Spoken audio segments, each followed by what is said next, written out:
kasar sekali karena ya kita belum memperhitungkan asupan peroralnya kan itu. Jadi mungkin tidak perlu sampai segitu memang. Kalau untuk berat 50 kilo ya, untuk berat 50 kilo ya. Ini kan berarti 38 nih, anggap aja 38 nih. Jadi lebih rendah. 16 TPM ya mungkin ya nggak sampai 1 cc lah itu berberapanya ya. Oke. Itu. Jadi juga itu harus diperhitungkan juga. Lalu ciprofloxacin. Oke lah. Biasanya emang kalau pada pas sekolah kolesitis itu emang bisa dikasih quinolone, tapi setahu saya yang lebih cocok itu cephalosporin generasi kedua atau ampicillin sulbactam. Ampicillin sulbactam sendiri 1,5 gram per 6 jam. Oke. Nah ini omeprazol nih. Buat apa omeprazol?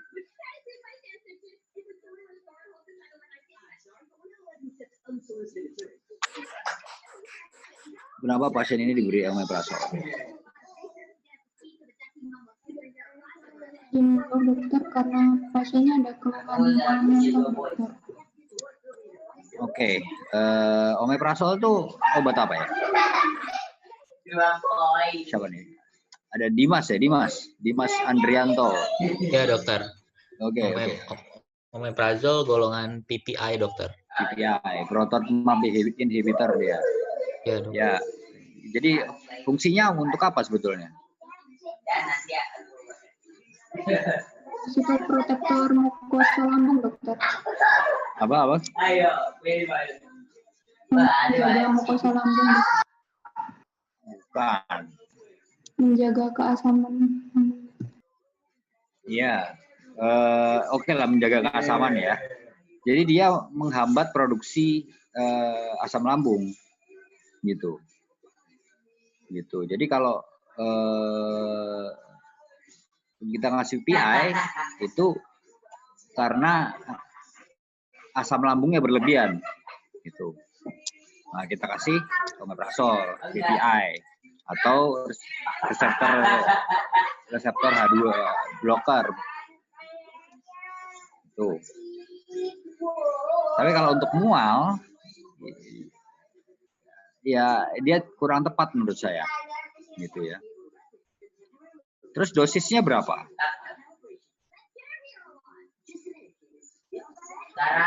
Dosis dari PPI itu berapa? Ada yang tahu enggak? Omeprazol, PPI itu biasanya diberikan 1 kali per 24 jam. Kecuali kalau kita ingin menurunkannya dengan cepat. Menurunkan asam lambungnya dengan cepat. Ya. Nah, itu baru kita dikasih per 12 jam. Tapi kalau kondisi pasien ini hanya mual saja, yang mana itu masih bisa diakibatkan oleh banyak hal ya. Pasien ada hiperbilirubinemia, ya. Yaitu ya ada infeksi di kolesitis, ya itu mungkin aja mual. Menurut saya sih kurang tepat nih pemberian omeprazol 40 mg per 12 jam. Kalau saya sih, dan hati-hati juga pada pemberian omeprazol atau PPI itu karena ada penelitian ada penelitian yang bilang bahwa pemberian omeprazol, pemberian PPI pada pasien rawat inap itu dapat menyebabkan pneumonia. Gitu. Kenapa pneumonia? Karena dia terjadi namanya pemberian PPI yang terlalu besar dosisnya atau terlalu lama itu bisa menyebabkan aklorhidria namanya. Asam lambungnya produksinya rendah sekali. Nah, asam lambung itu kan ada gunanya toh. Salah satunya adalah dia untuk menahan bakteri-bakteri dari saluran cerna dari esophagus itu tidak bisa masuk ke dalam usus, gitu. Atau dia membunuh kuman-kuman di dalam lambung. Nah, kalau misalnya di aklohidria itu kuman-kumannya hidup. Dan kalau terjadi reflux, dia bisa masuk ke dalam saluran pernafasan. Akhirnya jadi pneumonia. Gitu ya. Jadi hati-hati ini pemberian omeprazol ya.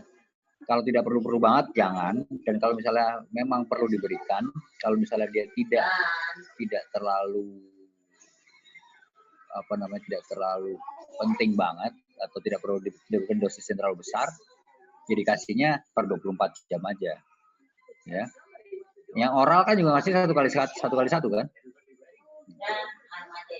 Kecuali kalau misalnya dia ada melena nih, gitu ya. Nah, itu kasih dosisnya sampai 4/12 jam. Nah, lalu kalau misalnya emang obat mual ya dikasihnya obat mual. Ya, metoclopramid atau ondansetron, boleh lah. Bukan PPI.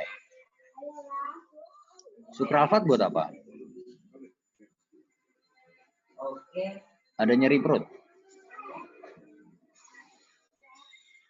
Supralfat ini kan tugasnya tadi untuk proteksi dari melapisi ininya ya, gasternya ya, gitu. Jadi dia terutama diberikan pada pasien-pasien dengan gastritis mungkin, jadi ada nyeri, ada keluhan-keluhan gastritis, gitu ya, nyeri perut kalau dikasih makanan dia tambah nyeri, gitu. Itu ada tanda-tanda ukus, misalnya ukus petrikum, nah kita baru kasih. Tapi kalau misalnya tidak ya buat apa, gitu ya. Kalau misalnya untuk kelebihan asam lambung, GERD, biasanya kita berikannya mungkin lebih ke antasida, yang tujuannya untuk menetralisir asam lambung.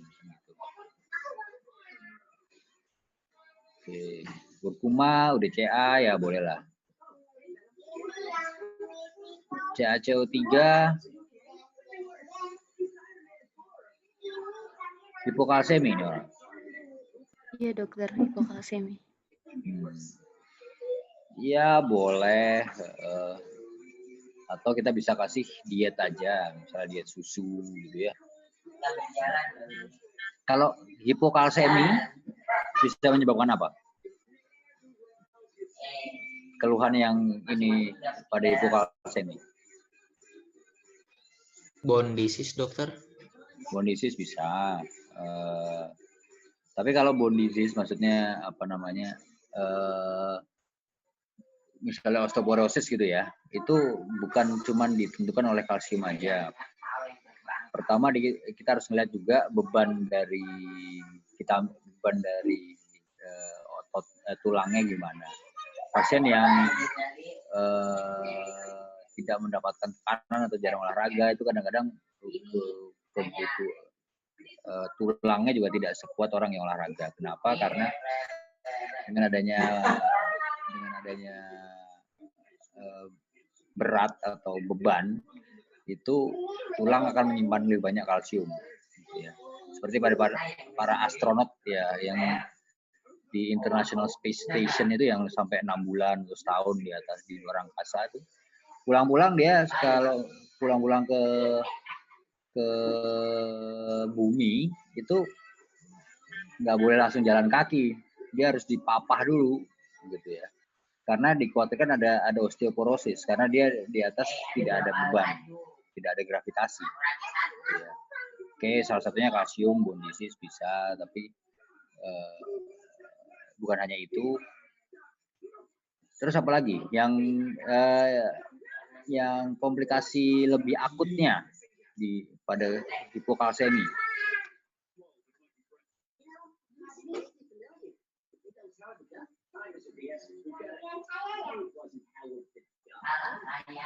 Biasanya terjadi spasme otot biasanya. Jadi kaku. Jari-jari itu kadang-kadang nggak bisa dibuka gitu ya. Ada tesnya tuh, cuman aku lupa yang pakai tensi itu, pakai tensi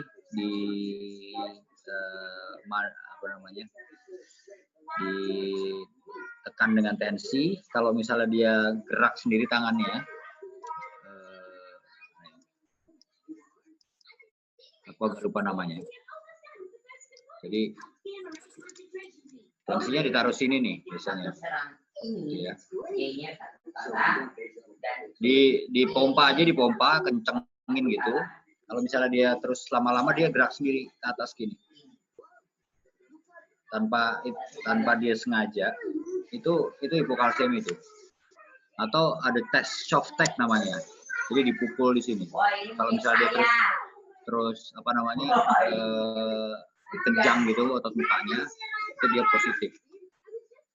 Itu untuk ngecek hipokalsemia ya. Oke, apalagi mungkin sampai sini ada yang mau ditanya dulu.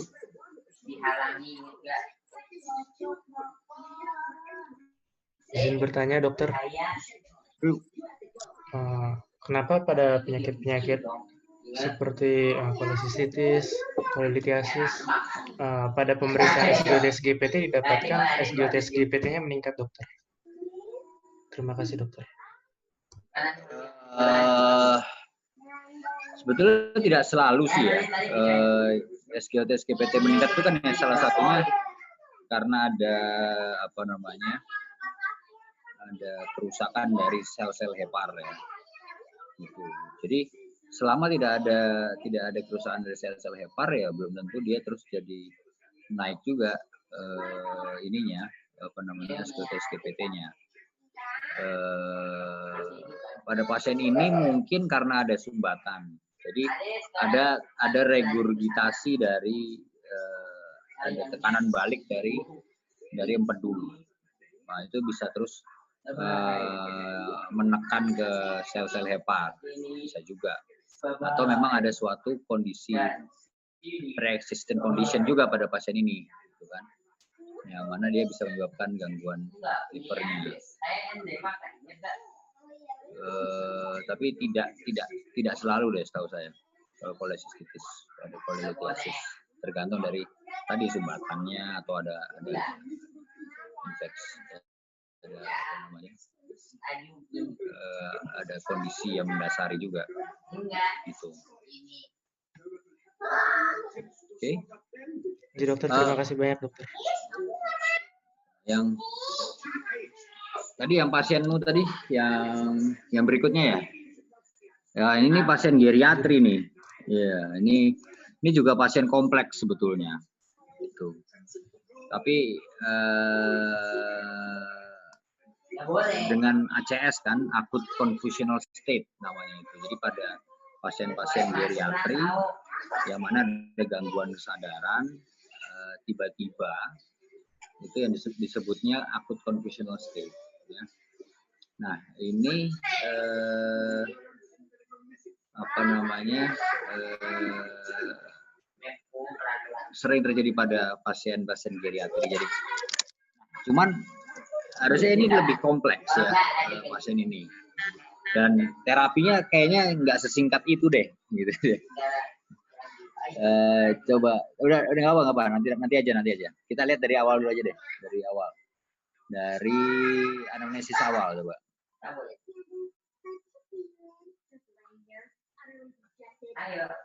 Nah ini mengantuk sejak 2 hari sebelum masuk ke rumah sakit ya.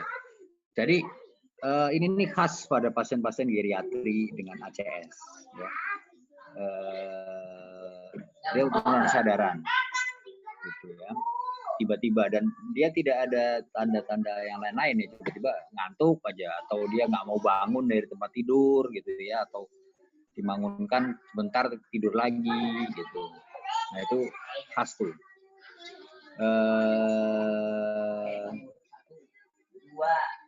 Ini ada salah satunya tapi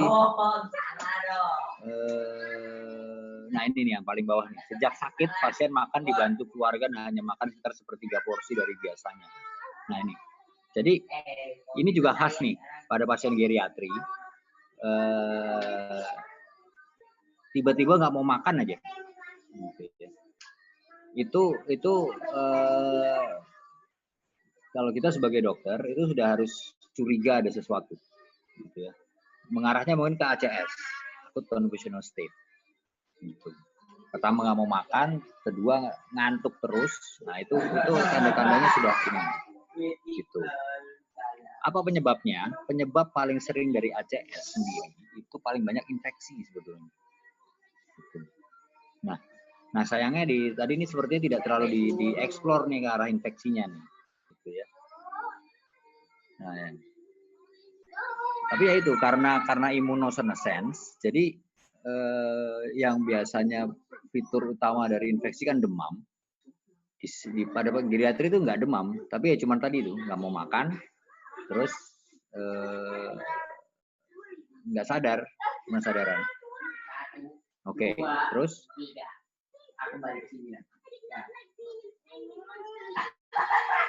nah kita BAK 4 sampai 5 hari sekali ya, volume 50 cc per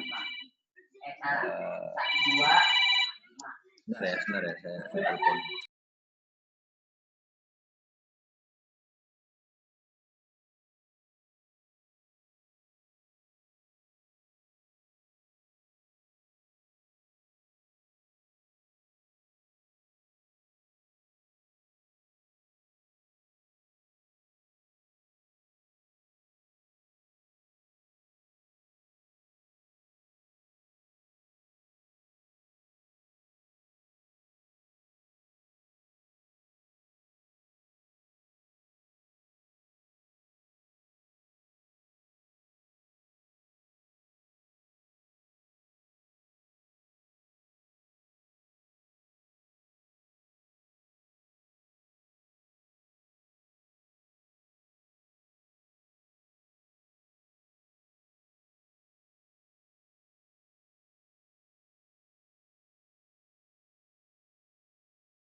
Sorry ada telepon dari sakit. Terus tadi apa? Keluhan utama, lanjutkan ya.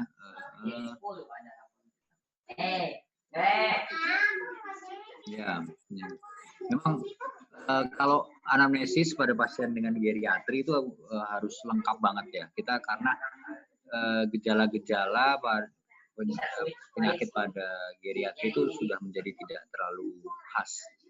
Jadi bisa macam-macam, bisa tidak terlihat. Ya. Oke lanjut, RPD, RP, ya. Oke, riwayat jantung disangkal, riwayat ginjal disangkal, DM ya. Stroke sekitar 20 tahun yang lalu. Oke. Jadi kalau untuk riwayat dahulu, definisi riwayat penyakit dahulu itu adalah penyakit yang dulu pernah diderita, tapi sekarang sudah tidak lagi, gitu ya.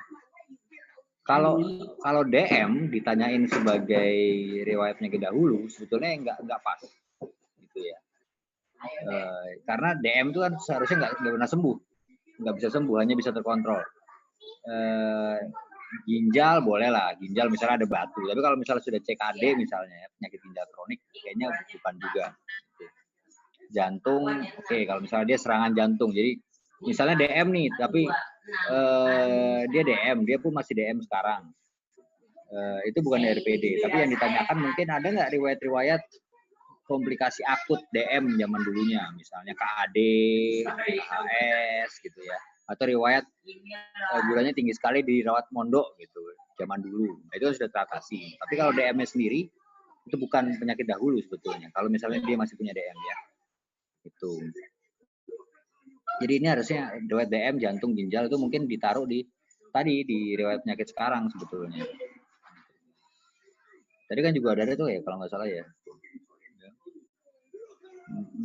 Terus Terus tadi juga riwayat penyakit keluarga itu juga adalah mungkin kita juga harus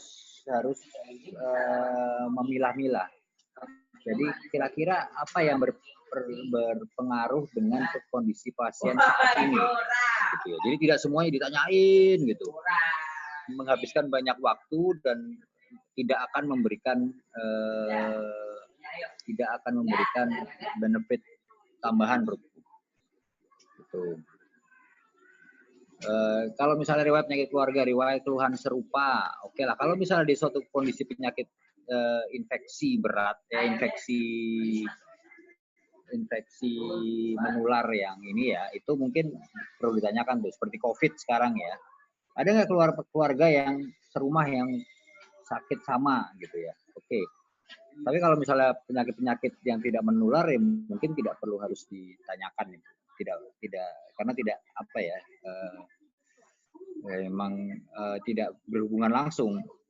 DM oke lah bisa kalau misalnya dia ada keluarga di DM, jadi dia akan ada kemungkinan untuk kena DM juga besar. Jantung, hipertensi, asma. Nah ini kalau misalnya dia asma itu penyakit apa? Alergi kan? Alergi. Jadi alergi, gangguan respiratorik obstruktif reversible, itu kan ya.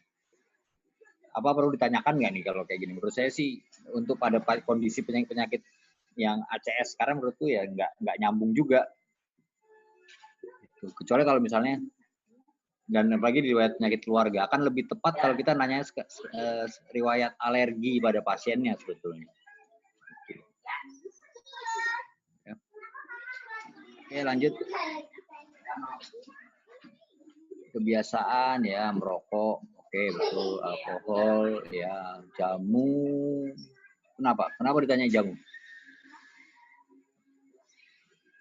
Hubungannya dengan pasien sekarang apa?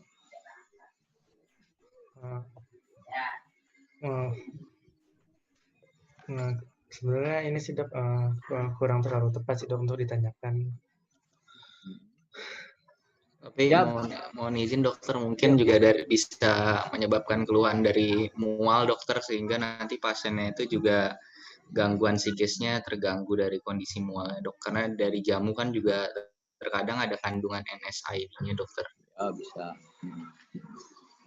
Ya bisa juga sih, ya konsumsi jamu, ya obat-obatan sebetulnya, kebiasaan obat-obatan tadi ya. NSAID bisa, cuman mual pada pasien ini ya oke lah gitu ya. Tapi intinya kita juga harus mencari tahu kalau misalnya dia minum obat-obatan yang kira-kira bisa mengganggu kesadarannya, misal gitu ya. Misalnya dia kalau nggak bisa tidur nih, dia selalu minum jamu dok, gitu. Jangan-jangan di kandungan jamunya tadi ya salah satunya bisa ada NSAID atau ada obat tidurnya, gitu kan. Nah itu mungkin bisa menjadi suatu kondisi informasi yang cukup berguna tuh. Gitu. Oke, olahraga, ya. Aku itu sampai sekarang masih bertanya-tanya apakah pertanyaan olahraga, apalagi pada pasien-pasien sepuh gitu ya, pasien-pasien dengan latar belakangnya mungkin petani atau latar belakang sosial ekonomi rendah gitu. Olahraga itu apakah masih ya, kalau petani gitu apa mereka terus sengaja olahraga gitu kan, kayaknya enggak ya. Tapi ya nggak apa, ini memang ditanyakan ya. Nutrisi, nah ini pasien makan sepertiga porsi normal daripada biasanya. Jadi itu menjadi suatu clue bahwa ini memang ada suatu kondisi ACS. Dan karena paling sering infeksi, jadi kita harus nyari infeksinya.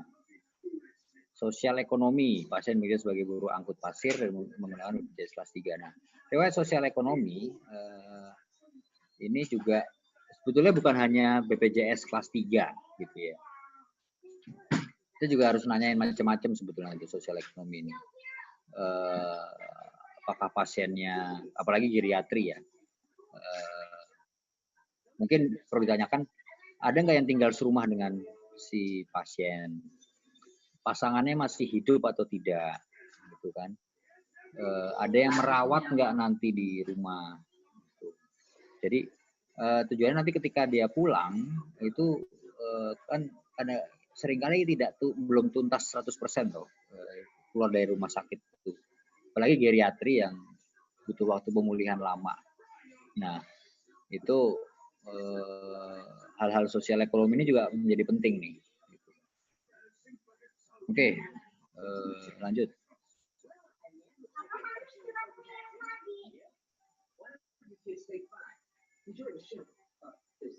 Oke, tanda vital bagus ya, kecuali GCS. Ya, GCS. Tapi tanda vital yang lain bagus. Nah ini biasanya ada infeksi, tapi dari tanda-tanda vital itu masih cukup baik. Atau biasanya ada peningkatan nadi aja. Nadinya mungkin agak tinggi, gitu ya. Tensinya mungkin agak rendah jadinya. Bisa. Ya lanjut.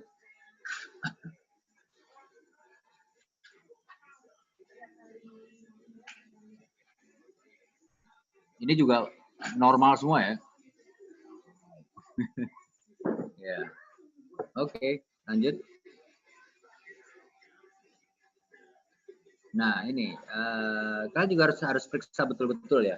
Jadi kalau misalnya ada pasien tadi ya, pasien geriatri ACS, kalian harus curiga infeksi. Infeksi apa sih yang paling sering terjadi pada pasien-pasien seperti pada geriatri? Itu paling sering pertama di paru, pneumonia. Yang kedua mungkin ISK, gitu ya. Jadi 2 organ itu ya harus betul-betul diperiksa tuh. Oke. Oke, lanjut. Abdomen, palpasi, tidak ada apa ya. Oke, lanjut. Oke, lanjut. Keluarnya dikencing ya. Tadi kalau nggak salah ya. KB 11,3. Limfosit, monosit. Limfositnya turun nih. Neutrofilnya gimana neutrofil?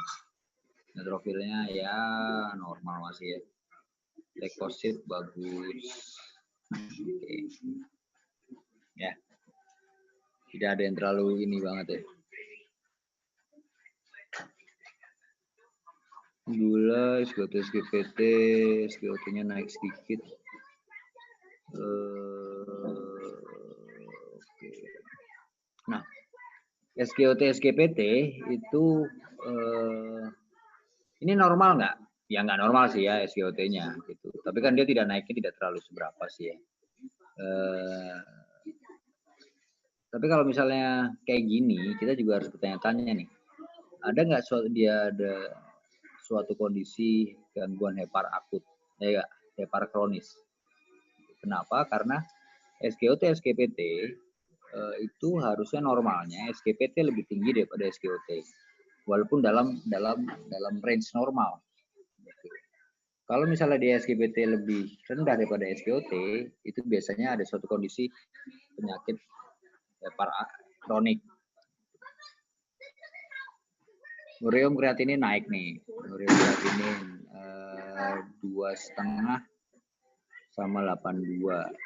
Oke, biasanya sih kalau ada suatu kondisi AKI, acute kidney injury, biasanya peningkatan ureum itu 20 kali, lebih dari 20 kali dari peningkatan kreatinin.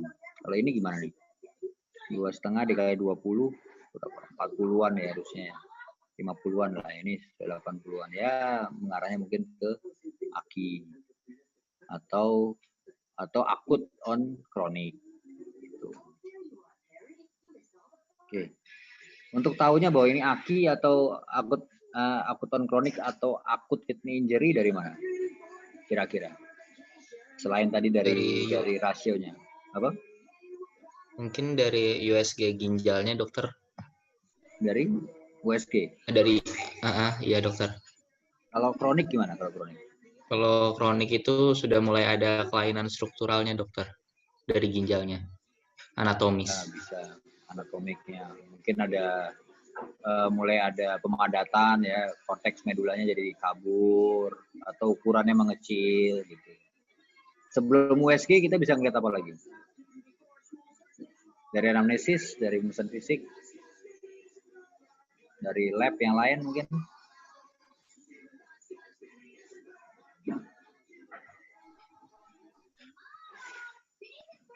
Kalau dari CKD biasanya ada hipertensi dan anemia, dokter. Kalau misalnya dia akut on CKD, dia ada riwayat, mungkin ada riwayat hipertensi dan anemia, dok. Iya, betul. Betul. Sebentar lagi.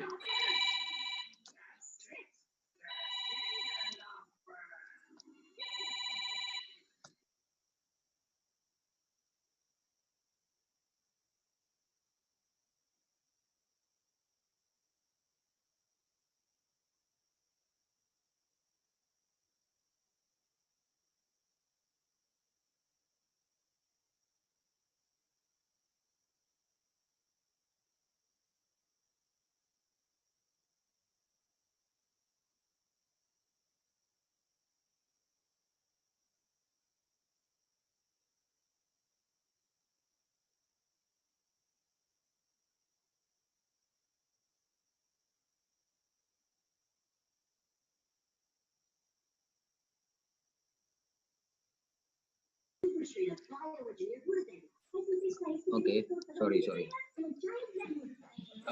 Jadi ada tanda-tanda, kuncinya ada tanda-tanda kronisitas ya. Gitu. Jadi kalau dia memang sudah akut on kronik ya harusnya memang ada suatu tanda-tanda kronisitas. Salah satunya tadi ada anemia biasanya ya, anemia. Ada faktor-faktor resiko dari CKD. Mungkin ada hipertensi, mungkin ada DM gitu ya. Itu. Oke, apalagi diagnosis, lanjut.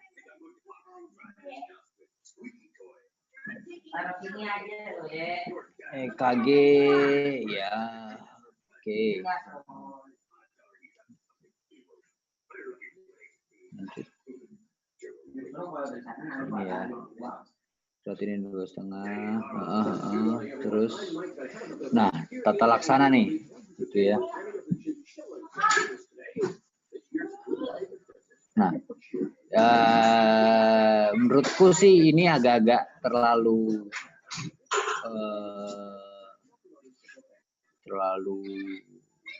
apa ya? Ya dasar banget, maksudnya harusnya nggak cuma ini deh. Gitu. Kenapa dikasih D5? Kali ini nggak ditidurin mama bapak ya? D5-nya ya saya hanya membayangkan ini untuk nutrisi lah pasti ya. Gitu ya. Tapi kan mungkin bukan ada yang lain ya, misalnya parlinimik lah, ada apa namanya? Aduh lupa tuh yang kayak susu tuh, ada juga kan Kabiven gitu ya. Kalau untuk memang untuk nutrisinya, nutrisi parenteral. Dietnya juga belum dihitung nih sebetulnya berapa. Lalu ranitidinnya buat apa? Mual-mualnya. Kembali lagi ya, ranitidin ini golongannya apa nih? Antihistamin reseptor H2 blocker, dokter. Ya, reseptor H2 blocker. Intinya sama dengan PPI tadi, dia untuk menurunkan produksi asam lambung.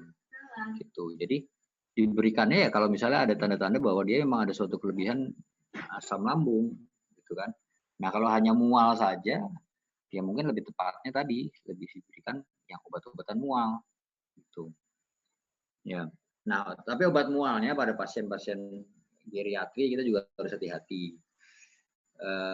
Ada obat-obatan yang bisa memicu efek ekstrapiramidal. Apa? Obat demam. Obat mualnya. Yang bisa efek sampingnya ekstrapiramidal. Ada yang tahu? Obat ini deh, obat mual tuh apa aja sih? Kalian tahu nggak? Ada domperidon, ondansetron, Gambar metoclopramid, dokter. metoclopramid. Ya. Nah, metoclopramid tuh biasanya dia bisa memicu gangguan ekstrapiramidal. Biasanya terutama pada orang tua atau orang kurus, gitu ya. Jadi harus hati-hati, terutama pada pasien-pasien dengan usia 80 tahun. Itu. Yang mungkin bisa dikasihkan domperidon atau apa namanya tadi, ondansetron bisa. Itu. Ini N-asetilsistein nih. Buat apa nih? NAC. Kenapa diberikan? Dia gunanya apa sih? Mungkin untuk memberikan proteksi pada ginjalnya, dokter.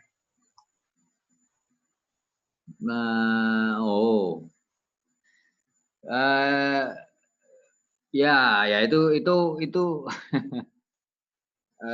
saya harus meluruskan nih kalau pemberian NAC itu sebetulnya ya memang ada penelitian yang bilang bahwa NAC itu kan sebagai antioksidan ya, dia terus bisa mencegah oksidasi dari ginjal gitu ya. Tapi dari evidence base-nya sebetulnya NAC sendiri ini masih kontroversial. Dia lebih banyak dipakai pada kontras indus nefropati. Jadi gangguan ginjal karena zat kontras. Kalau mau CT scan, MRI dengan kontras gitu ya. Atau PCI itu dia bisa juga diberikan itu sebagai antioksidan untuk mencegah KIN, kontras indus nefropati. Itu. Tapi itu pun masih bukti-buktinya masih kontroversial. Jadi tidak semua penelitian itu bilang bahwa dia bermanfaat. Yang bermanfaat justru rehidrasi pada pemberian kontras ya. Rehidrasi sebelum dan sesudah pemberian kontras gitu. NAC sendiri masih diperdebatkan gitu. Dan berarti yang mana itu dasarnya kenapa terus kita sering banget pakai NAC pada AKI, betul ya? Tapi itu dari hasil penelitiannya tidak ada yang mendukung sebetulnya, gitu ya. Jadi jangan latah nanti ngasih kalau ada kreatinin naik dikasih NAC karena bukti-buktinya tidak cukup kuat, gitu ya. Kalau ini memang AKI, acute kidney injury, AKI sendiri itu tidak berdiri sendiri, ya kan? AKI itu selalu ada penyebabnya. Penyebabnya apa aja?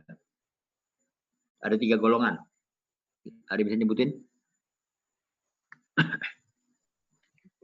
Prerenal, intrarenal, sama postrenal, dokter.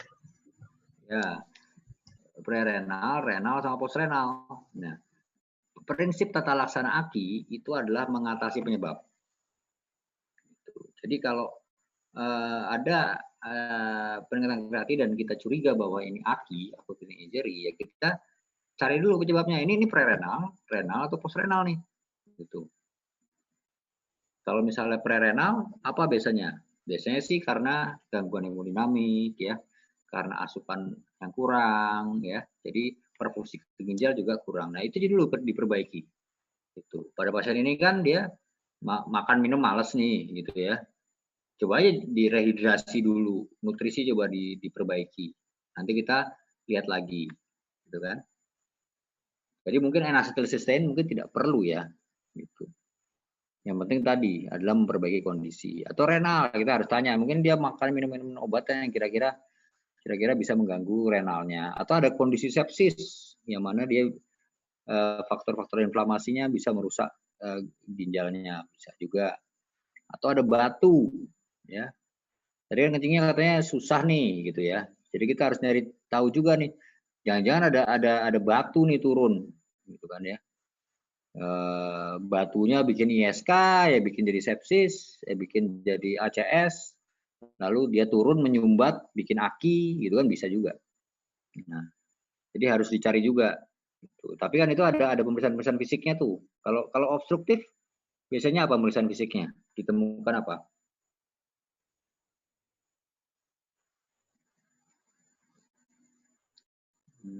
Coba. Citra. Apa Citra? Ini Kalau dokter, misalnya oliguri dokter. oliguri pasti anuri, oliguri. Terus apa lagi pemeriksaan fisiknya ditemukan? Kalau misalnya memang ada sumbatan. Nyeri ketah ginjal. NKCV-nya bisa nyeri. Terus apa lagi?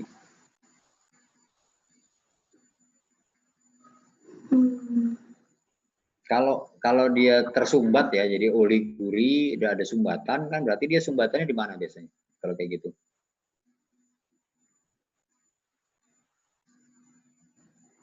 Sumbatannya bisa aja dari saluran kemih dokter, ada ureter, terus kandung kemih, uretra.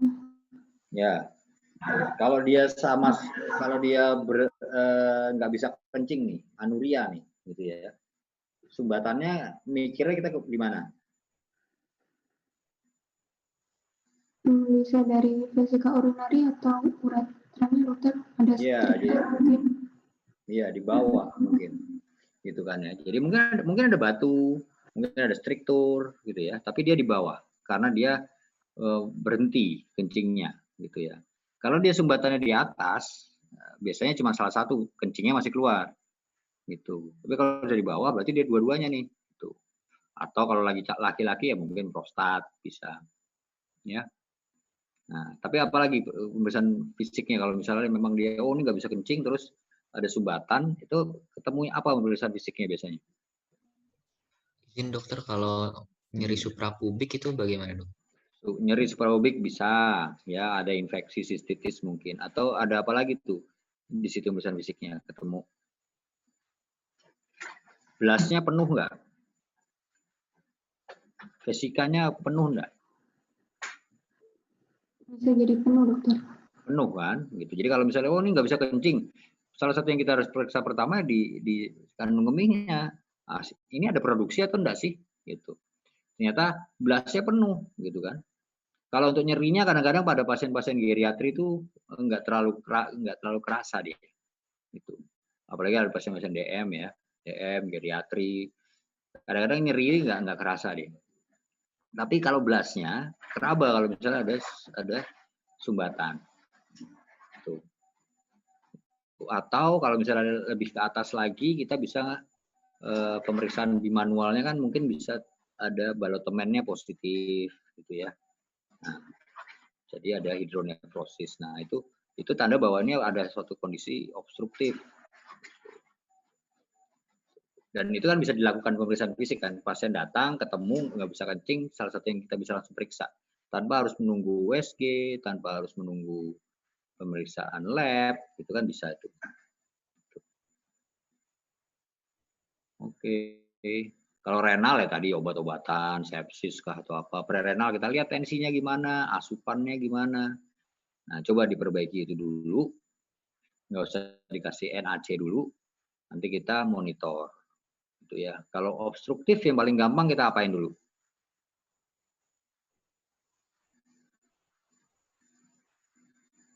Paling gampang. Kateter dokter. Kateter. Pasang aja kateter dulu. Kadang-kadang ada batu gitu di uretranya gitu, bisa mentok juga tuh dikasih ureter, dikasih kateter tuh. Oke, apa lagi? Udah ya ketelaksananya ya. Ya pada pasien ini sih kalau menurut saya sih ACS mungkin, dan ini harus dicari infeksinya nih gitu ya. Untuk diagnosisnya tadi rencana apa aja nih? Apa yang jenengan rencanakan untuk kedepannya nih? Urin rutin, oke. Urium kreatinin, iya, ya oke. USG ginjal, oke. Mungkin kalau diagnosis urin rutin itu harusnya masuknya ke diagnosis bersama dengan USG ginjal mungkin ya. Itu karena pertama tadi kita harus cari tahu bahwa ini apa namanya cari tahu ini infeksi, ada infeksi atau enggak nih, gitu ya. Terus kencingnya gimana nih, gitu. Jadi bukan hanya monitoring. Monitoring mungkin lebih ke produksi urinnya, gitu kan. Itu kadang-kadang pada pasien-pasien AKI kan memang produksi urinnya menurun nih. Nah, kita lihat kalau sudah bisa teratasi belum nih AKI-nya, salah satunya dengan cara melihat produksi urinnya atau balance cairannya. Bukan urin rutin ini lebih ke diagnostik. Atau kalau misalnya kita sudah ketahuan ISK, terus kita kasih obat, kita ingin lihat sudah teratasi belum infeksinya di urin rutin lagi boleh. Tapi kan ini kan belum tegak tuh. Planning edukasi, menurut saya sih bukan ini ya. Planning edukasinya diet lunak itu tergantung tuh, diet itu kan tergantung dari kondisi penyakitnya tuh, gitu. Kalau misalnya nanti dia ternyata dia ternyata punya CKD nih, gitu kan ya. Bukan AKI lagi nih, ternyata CKD. Itu dietnya bagaimana? Berarti kan harus rendah protein, rendah garam, rendah kalium, gitu kan, harus menghindari protein tinggi, apa aja yang nggak boleh dimakan, apa yang boleh dimakan. Nah, itu. Tapi bukan diet lunak ya. Diet lunak ini kan mungkin kalau misalnya dia nggak punya gigi gitu ya, diet lunak itu. Tapi bukan ini. Terus planning edukasi terutama untuk penyakitnya sekarang, gitu kan. Kayak diagnosisnya, apa rencana kita ke depan, gitu. Ini pasien mau diapain aja nih nanti sama kita nih? Apa sih planning kita? Seringkali tuntutan medical legal pada itu karena komunikasi dan informasi yang tidak jelas dari pemberi layanan kesehatan, dari dokter, terutama dokter. Dokter itu nggak mau cerita, tidak mau menjelaskan dengan jelas. Jadi ada miskomunikasi. Jadi pasien rencananya mau diapain gitu ya, mau dikasih obat apa, itu nggak bilang dokternya. Karena menurut dia ngapain dikasih tahu gitu kan, atau emang pasiennya juga akan ngerti gitu. Kalau zaman sekarang udah nggak bisa kayak gitu ya. Jadi setiap rencana apa yang kita ingin lakukan kepada pasien, semua pengobatan kalau bisa yang diberikan kepada pasien, itu pasien harus tahu ya. Jadi itu yang namanya planning edukasi juga, menurut saya sih itu juga. Gitu. Ini untuk menghindari tadi tuntutan medical legal, gitu. Karena miskomunikasi, gitu. Dan jangan mengira semua pasien tuh bodoh, nggak ngerti. Zaman sekarang itu mungkin pasiennya kadang-kadang lebih pintar daripada dokternya, kita tinggal lihat Google kan, gitu. Jadi kita harus menjelaskan. Dan itu kan badan dia kan.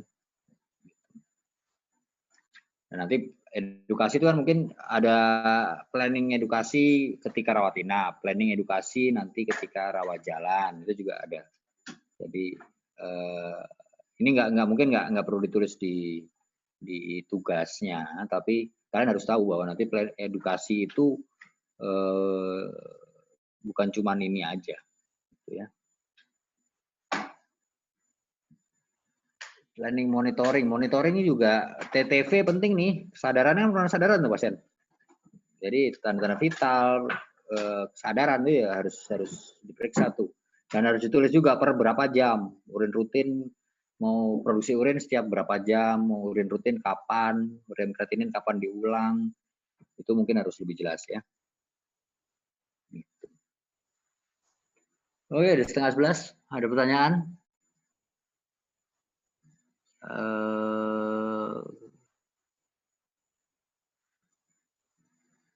Enggak, udah capek semua, udah ngantuk nih.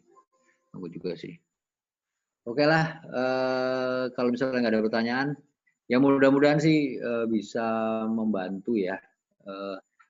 Saran saya sih tetap berusaha untuk ketemu pasien atau paling enggak belajar dari pasien, dari status ya, periksa pasien sebisa mungkin, walaupun memang sekarang terbatas karena pandemi ini, tapi tanpa adanya pengalaman pemeriksaan pasien itu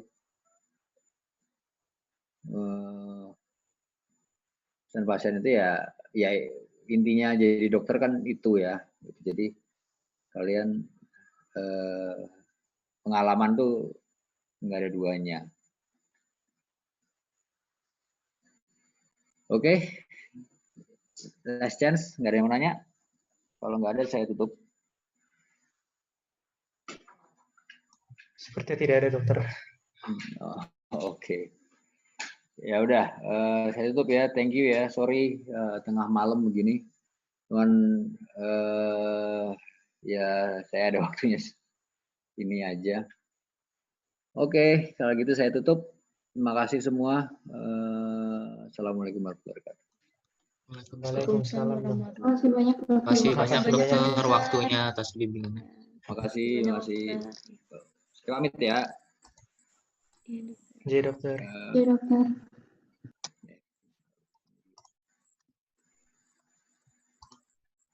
Oke, pamit ya. Dokter. Belum. Iya.